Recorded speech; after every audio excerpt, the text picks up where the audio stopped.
আমরা জাস্ট আগের লেকচারটায় দেখেছিলাম যে কিভাবে মানে হোয়াট ইজ সিএসপি বা কনস্ট্যান্ট স্যাটিসফ্যাকশন প্রবলেম।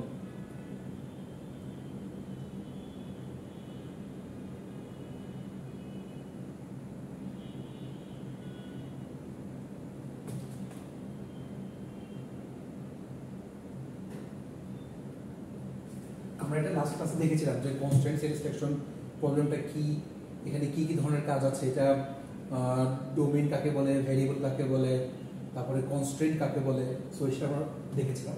আমরা বলেছিলাম আমরা লাস্টে একটা এক্সাম্পল মানে জাস্ট দেখার জন্য দেখেছিলাম, সেটা হচ্ছে কি যে আপনার সুডোকুতে কিভাবে আমরা সলভ করি। সো আজকে আমি একটা প্রবলেম সলভিং দেখাবো যাতে আপনারা এটা বুঝতে পারেন যে কিভাবে হচ্ছে যে কনস্ট্যান্ট বা এই সিএসপি প্রবলেমটাকে আমরা রিয়েল লাইফে সলভ করি। সো আমি এই টপিকটার নাম দিয়েছি how constant satisfaction problem works.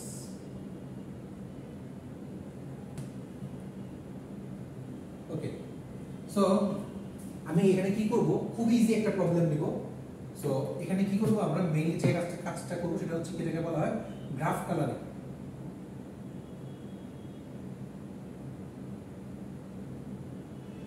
তো দেখেন আমি একটা সাপোজ আমি একটা গ্রাফ নিই, গ্রাফ বা নোট আপনি যাই বলেন না কেন, মানে গ্রাফের মধ্যে নোটগুলো আর কি।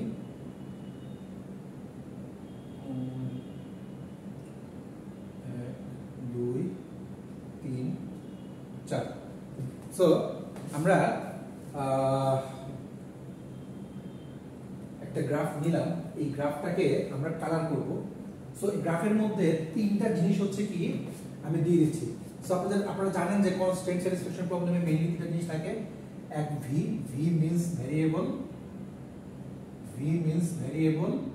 ডি মিন্স ডোমেইন, আর C means constraint, allowable constraints, যেটা আপনি যদি লাস্ট লেকচারে দেখেন যে অ্যালাউয়েবল কনস্ট্রেন্ট যেগুলো হচ্ছে কি আমরা যেগুলোকে ইউজ করতে পারবো। তো এখানে এই তিনটা জিনিসকে যদি আমি ডিফাইন করি তাহলে হচ্ছে কি আমি তিনটা দেই হচ্ছে এইভাবে যে ভি মানে হচ্ছে ভেরিয়েবল মানে আপনি জানেন যে মোট কয়টা জিনিস আছে, কয়টা নোড আছে বা কয়টা জায়গা আছে নিয়ে কাজ করা যাবে। সো সেই সবগুলোকেই হচ্ছে ভেরিয়েবল বলতেছে। সো ভেরিয়েবলটা হচ্ছে কি তাহলে এখানে 1 2 3 4। সো বুঝেই গেলাম যে আমার কি কি জিনিস নিয়ে কাজ করব। আমরা সেটা হচ্ছে কি যে চারটা ভেরিয়েবল নিয়ে কাজ করব। এখন এই চারটা কাকে নিয়ে কাজ করবে, কি নিয়ে কাজ করবে, সেটা হচ্ছে কি আমার ডোমেইন। সো আমি ডোমেইনটা দিয়ে দিই। তাহলে ডোমেইন হচ্ছে যেহেতু বলছে আমি কালারিং করব, তো আমাদের সবচেয়ে পরিচিত একটা কালার আছে সেটা হচ্ছে কি red green blue RGB. Red green blue. So এই তিনটা কালার নিয়ে হচ্ছে কি আমরা দেওয়ার চেষ্টা করবো যে সব জায়গাতে যে যাতে আমার কালারিংটা করতে পারি। কালার তোমার কাছে নাই, তো এটাকে ধরে আমরা হচ্ছে করবো। ওকে, এখন বাকি আসছে মানে আমার ভি গেল, ডি গেল, এখন বাকি আছে কি সেটা হচ্ছে কনস্ট্যান্ট। কনস্ট্যান্ট মানে কি? কনস্ট্যান্ট মানে হচ্ছে কোনো রুলস আর কি, রুলস বা লস আপনি যাই বলেন না কেন। সো অ্যালাউয়েবল রুলস যেটা দিয়ে আমরা কাজ করতে পারি, অর্থাৎ এই রুলসের উপর বেস করে এগুলোকে সলভ করব। তাহলে আমি সি দিলাম হচ্ছে যে 1 আর 2 সেম হতে পারবে না, 1 আর 3 ও সেম হতে পারবে না, 1 আর 4 ও সেম হতে পারবে না,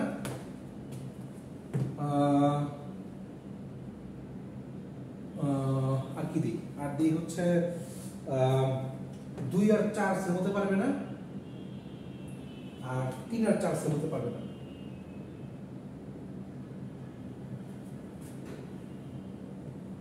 ওকে, সো 1 আর 2 সেম হতে পারবে না। আমাদের আগেই আমরা কিন্তু গত ক্লাসে বলেছিলাম যে যেগুলো সেম হতে পারে না শুধু সেগুলো নিয়ে হচ্ছে আমরা কাজ করব। 1 আর 2 সেম হতে পারবে না, 1 আর 3 সেম হতে পারবে না, 2 আর 4 সেম হতে পারবে না, 1 আর 4 সেম, মানে যারা যারা কানেক্টেড আছে অ্যাডজাসেন্ট যারা আছে তাদের কাউকে হচ্ছে কি আমি সেম হতে দিব না, আমার ইচ্ছা যা ইচ্ছা তাই হোক। আচ্ছা, এখন এই জায়গাটাতে আমরা কি করি, এইটা অনেকটা হচ্ছে কি আমাদের ইসের মতোই, আমাদের কি বলে এটাকে বলি ডিএফএস, আমাদের যে ডিএফএস ছিল মানে ডেপথ ফার্স্ট সার্চ।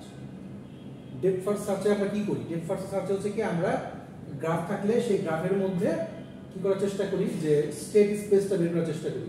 যে থাকে আমরা কি করি একদম যেতে যেতে যাওয়ার চেষ্টা করি। এখন মনে করেন যে আমি এইটাকে হচ্ছে কি এইটাকে একটা কালার দিলাম, এটা একটা কালার দিলাম, তো সেই ওয়াইজ এটা একটা কালার দিলাম, এখানে একটা কালার দিলাম, এভাবে হচ্ছে কি দিয়ে দিয়ে আমার ওয়াইজ হচ্ছে আমি দিয়ে যাচ্ছি, আমারটুকু আমি যেভাবে হচ্ছে দিতে পারি। তো এখানে মেইনলি আমরা কিসের কাজ করতাম সেটা হচ্ছে কি ব্যাক ট্র্যাকিং করতাম। ব্যাক ট্র্যাকিং কি ছিল যে তার প্রিভিয়াসটা থেকে আমরা যাওয়ার চেষ্টা করি। এইখানেও এই ডিএফএস এর মতোই আমরা হচ্ছে কি ব্যাক ট্র্যাকিং করব। ব্যাক ট্র্যাকিং করব ডিএফএস এ আমরা যেমন করতাম হচ্ছে যে ব্যাক ট্র্যাকিংটা করতাম সেটাকে বলা হয় শুধু ব্যাক ট্র্যাকিং আর কি, back tracking algorithm.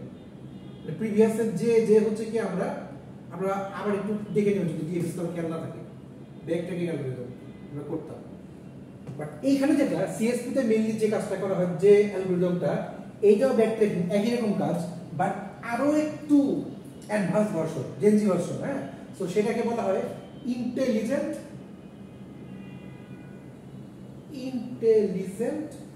Back tracking. এটা বলা হয় ইন্টেলিজেন্ট ব্যাক ট্র্যাকিং অ্যালগরিদম। আচ্ছা, ইন্টেলিজেন্ট কেন বলা হয় তার কারণটা আমি বলতেছি। সেটা হচ্ছে কি, আচ্ছা এই কারণটা আমি কাজের থ্রুতে বোঝাই যাতে হচ্ছে কি যে আমাদের আরো বুঝতে সুবিধা হয়। আচ্ছা, আপনি জাস্ট মনে রাখেন সেটা হচ্ছে কি ইন্টেলিজেন্ট ব্যাক ট্র্যাকিং। আর যে গ্রাফটা না, গ্রাফটাকে বলা হয় কনস্ট্রেইনড গ্রাফ। কনস্ট্রেইনড গ্রাফ এই বলেন না কেন। সো আমরা এই এখন সিএসপি প্রবলেমটা করতে শুরু করি বা সলিউশন করতে শুরু করি। তো আমার যে কটা নোড সেই কটা নোডের জন্য সেই কটা বক্স আঁকি।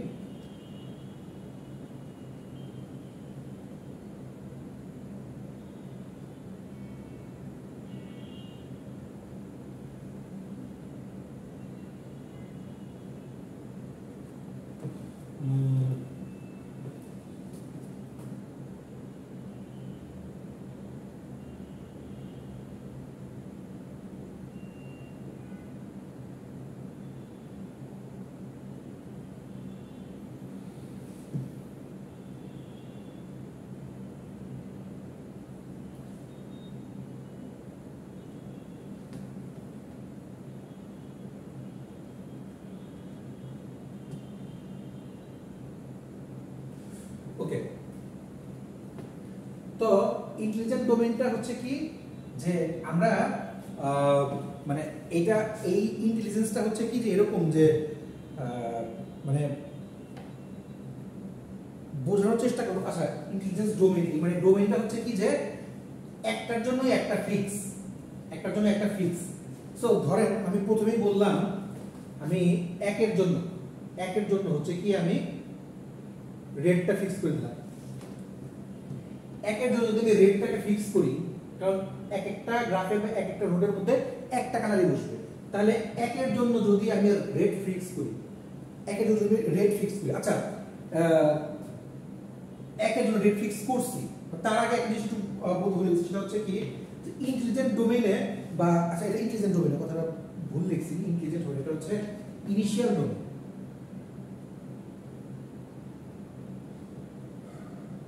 ইনিশিয়াল ডোমেইন মানে হচ্ছে কি যে প্রথমে কি ছিল, প্রথমে এই যে কোনটা চারটার মধ্যে যে কোনটা বসতে পারে, রেড গ্রিন ব্লু এই তিনটা যে কোনটা বসতে পারে। তাহলে দুই নম্বরের মধ্যেও কি রেড গ্রিন ব্লু যে কোনটা বসতে পারে, তিন নম্বরের মধ্যেও রেড গ্রিন ব্লু যে কোনটা বসতে পারে, চার নম্বরের মধ্যেও রেড গ্রিন ব্লু যে কোনটা বসতে পারে। সো প্রথম ইনিশিয়াল ডোমেইনে হচ্ছে কি যে এর মধ্যে যে কোনটা বসতে পারে, যে কোনটা বসতে পারে। আচ্ছা, এরপরে করলাম কি আমরা প্রথমটার মধ্যে এক নাম্বারটার মধ্যে কি রেডটাকে মানে সিলেক্ট করে দিলাম বা রেডটাকে হচ্ছে ফিক্স করে দিলাম। যদি আমি এক নম্বরে রেডটাকে ফিক্স করে দেই তাহলে এক নম্বরে রেডটা হয়ে গেল, বাকি আছে কি 2 3 4। যদি এখন আমরা যদি এখন ইয়া অনুযায়ী যাই, কনস্ট্যান্ট অনুযায়ী যাই বা আমাদের রুলস অনুযায়ী যাই, যদি একে রেড হয় তাহলে কিন্তু 2 এ রেড হতে পারবে না, অর্থাৎ তাহলে 2 এ কি বসবে গ্রিন অথবা ব্লু যে কোনো একটা বসবে। তাহলে 3 এর মধ্যেও কি হতে পারবে না, তাহলে কি হবে 3 এর মধ্যে মানে গ্রিন আর ব্লু যে কোনটা বসবে। আবার কি 3 আর 4 এক হতে পারবে না, সো এখানেও কি গ্রিন আর ব্লু যে কোনো একটা বসবে। দ্যাট মিন্স কি যে একটাতে যদি আমি রেড ফিক্স করেছি দ্যাট মিন্স হচ্ছে কি বাকিগুলোর মধ্যে হচ্ছে কি আর কোনো কিছু বসবে না। ওকে, আই হোপ এই রুলসটা বুঝতে পারছেন, না বুঝলে আমাকে বললেন। এখন আমি যাই হচ্ছে 2 নম্বরে। 2 নম্বরে মনে করেন আমি গ্রিন দিয়ে দিলাম, 2 নম্বরের মধ্যে আমি গ্রিন দিয়ে দিলাম। যদি আমি 2 নম্বরে গ্রিন দেই তাহলে কি হবে? একে তো রেড ফিক্স, ভালো কথা। 2 নম্বরের মধ্যে গ্রিন দিলাম, যদি 2 আমি গ্রিন দিয়ে দিই তাহলে 3 এর মধ্যে কি দেখেন? তাহলে দেখেন যদি 2 ফিক্স হয়ে যায় গ্রিনের জন্য তাহলে 3 এ কি আর গ্রিন আর ব্লু এর মধ্যে কোনটা বসবে? কারণ হচ্ছে কি যে 2 আর 3, আচ্ছা 2 আর 3 তো সেম হতে পারবে না, তাহলে মানে সেম হতে পারবে কারণ 2 আর 3 এর মধ্যে কোনো কিছু বলা নেই। আচ্ছা রেড বসালাম আর 2 হচ্ছে গ্রিন বসালাম, তাহলে এখন 3 এ কি বসবে? 3 এ মানে কার মধ্যে কি বসতে পারে? 3 এর মধ্যে কিন্তু গ্রিন আর ব্লু থেকে যে কোনোটা বসতে পারে, আর 3 এ ফিক্স করি নাই। আমি এবং 4 এ কি? 4 এ বলছিলাম 1 আর 4 সমান হতে পারবে না, তাইলে রেডটা ফার্স্টেই বাদ। এখন 4 এর সাথে কি আছে? 3 এর মধ্যে যদি গ্রিন আর ব্লু আমি নেই, আচ্ছা 2 এর সাথে, আচ্ছা 2 আর 4, 3 এর সাথে 4 এর পরে দেখতেছি 2 আর 4, 2 এ যদি গ্রিন বসে, 2 এ যদি গ্রিন বসে তাহলে হচ্ছে কি আর 4 এ গ্রিন বসতে পারে না, তাহলে কি? তাহলে 4 এর মধ্যে শুধু আপাতত ব্লু বসতে পারে। বিষয় বুঝছি কিনা? যে 2 এবং 4 বলাই হয়েছে যে নট ইকুয়াল টু তারা, তার মানে হচ্ছে কি 2 আর 4 সেম হতে পারে না, তুমি ফিক্স করে বলাই আছে। সো দ্যাট আমি যেহেতু এখনো মানে বলতে পারছি স্যার 3 আর 4 এর কথা আপনি বললেন না, 3 আর 4 এর জন্য আমি 3 এখনো ফিক্স করি নাই, যেহেতু 3 এখনো আমি ফিক্স করি নাই সেজন্য হচ্ছে কি আমি, কারণ হচ্ছে আমি 1 আর 2 ফিক্স করে ফেলছি, এটা কিন্তু ফিক্স করি নাই, আমি জাস্ট খালি বসার জন্য বসাচ্ছি যে কোনটা কোনগুলোর থেকে কোনটা বসতে পারে। যেহেতু 1 আর 4 সমান হবে না, 1 আর 4 সমান হবে না, সো 1 এ আর বসছে বলে 4 এ আর বসবে না। ওকে, এরপরে 2 এর কথা যখন বলা আছে কি 2 আর 4 এক হবে না, সো দ্যাট 2 এ যদি আমি গ্রিন ফিক্স করে ফেলি 4 এ আর গ্রিন বসবে না, সো বাকি থাকতেছে ব্লু। আর 3 এর জন্য কোনো প্রবলেম এখন পর্যন্ত 3 এর যে কোনোটাই বসতে পারে। আর 1 আর 3 এর মধ্যে মানে 1 আর 3 হচ্ছে কি ইয়া ছিল, সো দ্যাট যেহেতু রেড বসেছিলাম এই জন্য রেডটাকে এখানে দেইনি, ভালো কথা। এখন আমার বাকি আছে হচ্ছে 3। মনে করেন আমি 3 এর মধ্যে আমি ব্লুটাকে ফিক্স করে দিলাম, সাপোজ আমি 3 এর মধ্যে ব্লুটাকে ফিক্স করে দিলাম, তাহলে কি 1 এর মধ্যে রেড ফিক্স ছিল, 2 এর মধ্যে গ্রিন ফিক্স ছিল, আর 3 এর মধ্যে, এখন 3 এর মধ্যে তাহলে দেখেন খেয়াল করেন যদি 3 এ গ্রিন বসে, যদি 3 এ গ্রিন বসে, 3 এর মধ্যে আমি গ্রিন বসালাম, ফিক্স করলাম, সরি গ্রিন বলতেছি ব্লু ফিক্স করলাম, তাহলে 4 এর মধ্যে কি বসে? 3 আর 4 এক হতে পারবে না, ভালো কথা। তাহলে প্রথমটা বাদ গেল, এটা দেখলাম 2 আর 4 এক হতে পারবে না, এটা বাদ গেল। 1 আর 4 এক হতে পারবে না, অর্থাৎ 1 4 2 4 3 4 তিনটার একটাও এখানে হতে পারবে না। বিপদে পড়ে গেলাম, কি করতে পারি? তাহলে একটা কাজ করি, উপরে যেটা ছিল তাহলে সেটাই বসায় রাখলাম, মানে উপর আর এটার নিচে, কিন্তু এটা কিন্তু আমার হচ্ছে না, এটা হচ্ছে না, এটা বাদ। এই জন্য বলা হয় মানে আচ্ছা এইটাকে বলা হয় যে যেটা কালার বসবেই, মানে যেটা কালার বসতেছে, মানে বসার পর কোনো প্রবলেম হচ্ছে না, সেই কালারগুলোকে বলা হয় লিগ্যাল কালার, সেই কালারগুলোকে বলা হয় লিগ্যাল কালার। হ্যাঁ, সো লিগ্যাল কালার যদি রাখি বাদ দেই তাহলে বাকি কালার অবশ্যই ইলিগ্যাল কালার, কারণ হচ্ছে কি একটার মধ্যে একটাই বসতে পারবে, আমাকে যেহেতু এই কনস্ট্রেন্ট মানে সি এর উপর বেস করে এটাকে কাজ করতে হবে। সো দ্যাট এখন কি করতে পারি আমি? তাইলে এখন আমার সলিউশন হচ্ছে কি যে আমাকে একটা জায়গায় ফিরে যেতে হবে, সেটা হচ্ছে কি যেটা আমি একটু আগে বলছিলাম যে ডিএফএস এর মধ্যে আমরা ব্যাক ট্র্যাকিং ইউজ করি, এইখানে যে কাজটা করব সেটাকে বলা হয় ইন্টেলিজেন্ট ব্যাক ট্র্যাকিং। মেইনলি দেখেন ডিএফএস এ কি হইতো যে ধরেন আমি গ্রাফ নিলাম,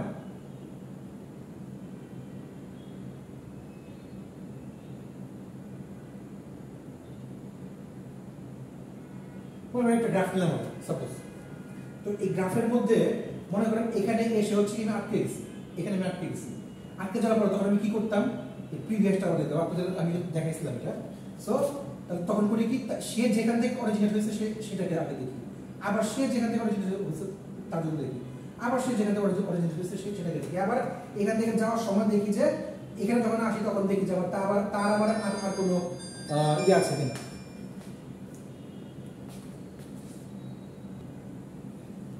আমরা কি করতাম যে অরিজিনেট মানে যেখান থেকে অরিজিনেট হয়েছে সেটাকে দেখার চেষ্টা করতাম। দ্যাট মিন্স হচ্ছে কি মানে এটা এখান থেকে আসছে, এটা এখান থেকে আসছে, এখান থেকে আসছে, ব্যাক ট্র্যাক করতাম।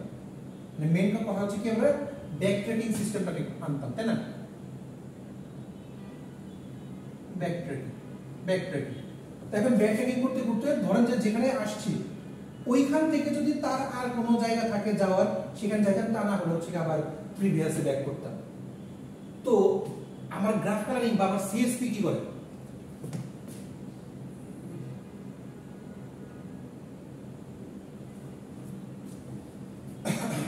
তো আমার সিএসপি কি করে সেটা হচ্ছে কি যে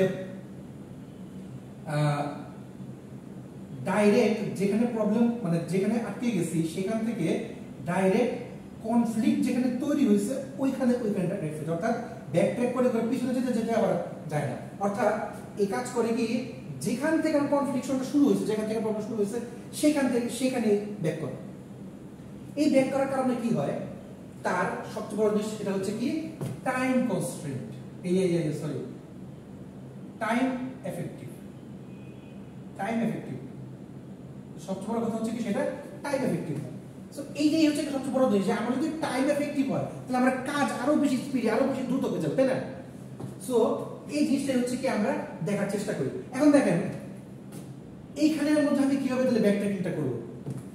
তাহলে আমি যখন এখানে আসি ব্যাক ট্র্যাকিং করার জন্য, দ্যাট মিন্স কি আমি তাহলে এই তিনের মধ্যে যেহেতু আমার প্রবলেমটা হচ্ছে প্রত্যেক তিনের মধ্যে, এখানে যে আটকাইছি এখানে প্রত্যেক প্রবলেমটা শুরু হয়েছে, এখান থেকে প্রবলেমটা শুরু হয়েছে। সো এখানে আবার আসি, তাহলে যদি এখানে আসি আমি আগে 2 এর মধ্যে গ্রিনটাকে ফিক্স করছিলাম, তাহলে একটা কাজ করি 3 এর মধ্যে ব্লু না দিয়ে গ্রিন দিই। কারণ দেখেন 2 আর 3 এর মধ্যে কিন্তু লেখা নেই 2 আর 3 সমান হবে না বা 2 আর 3 নট ইকুয়াল হবে, এটা কিন্তু লেখা নেই। দ্যাট মিন্স কি যেহেতু 2 আর 3 নট ইকুয়াল লেখা নাই, তাহলে আমি 3 এর মধ্যে কিন্তু জি দিতেই পারি। যদি আমি 3 এর মধ্যে জি দেই, তাহলে কি হবে, এখন যদি আমি এইটার মধ্যে ব্লু দেই, আগের ওয়ে যদি আমি ব্লু দেই তাহলে কোনো প্রবলেম হয় কিনা? 1 এর সাথে মিলে না, 2 এর সাথে মিলে না, 3 এর সাথে মিলে না। ওকে, সো এই সবগুলো জিনিস কি মিলে গেছে আমার। আপনারা যদি নিজেরা চেক করতে চান চেক করতে পারেন, আমরা সবগুলোকে মিলাই ফেলছি। এই জন্যই এই ব্যাক ট্র্যাকিংটাকে বলা হয় ইন্টেলিজেন্ট ব্যাক ট্র্যাকিং। বুঝছি? সিএসপি এর মেইন কাহিনী হচ্ছে কি যে আমরা ইন্টেলিজেন্ট ব্যাক ট্র্যাকিংটা করার চেষ্টা করি। দ্যাট মিন্স হচ্ছে কি যে আমরা চেষ্টা করি যাতে হচ্ছে কি এই কনস্ট্যান্ট ওয়াইজ, এই ল ওয়াইজ, এই কনস্ট্যান্ট ওয়াইজ আমার সবগুলো জিনিসকে মিলে, বা কনস্ট্যান্ট ওয়াইজ হচ্ছে কি সবগুলো জিনিস সলিউশন। তো এটাই হচ্ছে কি মেইন কম্পারিজন। এখন আই হোপ এটা বুঝতে পারছে সবাই। আচ্ছা, এখন দেখেন যদি আমি এটা হচ্ছে কি মেইনলি আমার সিএসপি মানে কনস্ট্যান্ট স্পেশাল প্রবলেমে গ্রাফ কালারিং, আমি গ্রাফ কালারিং এভাবে করতে পারি। আচ্ছা ধরেন আমি হিউরিস্টিক উইদাউট হিউরিস্টিক বেসিসে করি, তাহলে কেমন? ধরেন আচ্ছা এটাকে একটু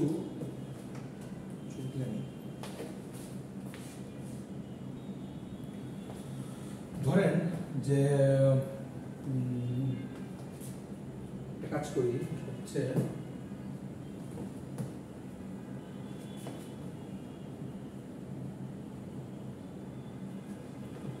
ধরেন একটা গ্রাফ নেই, গ্রাফটা হচ্ছে এরকম যে এটা তার জন্য এটা আছে, এটা এই এই এই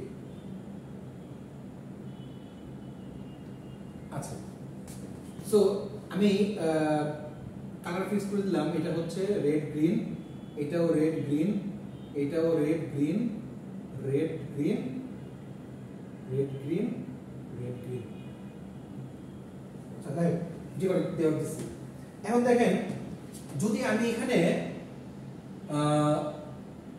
উইদাউট হিউরিস্টিক চালাই, যদি যদি আমি এখানে উইদাউট হিউরিস্টিক দিয়ে যদি কাজ করি,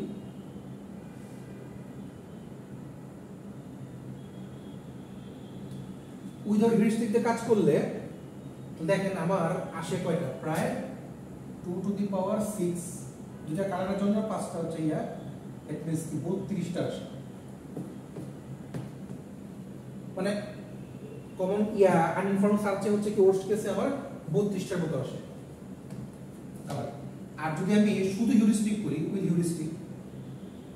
হিউরিস্টিক দিয়ে যদি কাজ করি তাহলে কি হয়? এখন কথা হচ্ছে হিউরিস্টিক করবো কিভাবে? এখানে হিউরিস্টিক করার সিস্টেম হচ্ছে যে যার ডিগ্রি বেশি তাকে হচ্ছে একটা কালার ফিক্স করে দেওয়া হবে। ডিগ্রি বেশি বলতে কার বোঝায়? মানে যার সাথে নোডের কানেকশন বেশি। এখন দেখেন এই যে এটা আমি নাম করতে 1 2 3 4 5 6। এখন দেখেন একের সাথে সবচেয়ে বেশি কানেক্টেড আছে, একের সাথে 1টা 2টা 3টা 4টা 5টা, বাকি সবার সাথে একটা করে কানেক্টেড, 6 এর সাথে একটা, 5 এর সাথে একটা, 4 এর সাথে একটা, 3 এর সাথে 200, সবার সাথে হচ্ছে কি একটা করে কানেকশন। বাট একের সাথে কানেকশন হচ্ছে 5টা, যেহেতু একের সাথে 5টা কানেকশন, সো দ্যাট কি করে এইটাকে আমি হচ্ছে ফিক্স করে দিই, এটাকে ধরেন যে আর ফিক্স করে দিলাম। এখন আমি বাকি সবগুলোতে কি করলাম, আর মুছে দিয়ে গ্রিন দিয়ে দিলাম। তার মানে কি আমার হিউরিস্টিক ভ্যালুতে ইয়া করার কারণে আমার আসলে হচ্ছে সর্বোচ্চ 5টাতে। দ্যাট মিন্স আমি 32 থেকে 5 এ নামাই নিয়ে আসছি। সো হিউরিস্টিকে আমার ভেরিয়েশনটা 32টা ভেরিয়েশন না থেকে 5টা ভেরিয়েশন চলে আসছে। এই হচ্ছে কি আমার সবচেয়ে বড় মূল সিগনিফিকেন্স এই কনস্ট্যান্ট স্যাটিসফ্যাকশন প্রবলেম সলিউশনের ক্ষেত্রে, যে আমরা যদি নলেজ বেস দেওয়া থাকে, নলেজ বেস দিয়ে কাজ করি, তাহলে হচ্ছে কি সবচেয়ে বড় কথা এটা ইন্টেলিজেন্ট ব্যাকট্র্যাকিং এর থ্রুতে প্রবলেমটাকে অনেক বেশি শর্ট করে ফেলে, এবং শর্ট করার কারণে কি হয়, এটা time effective lecture, time efficient এক হচ্ছে টাইম এফিশিয়েন্ট হয়, আর একটা হচ্ছে কি স্পিডি প্রবলেম সলভিং।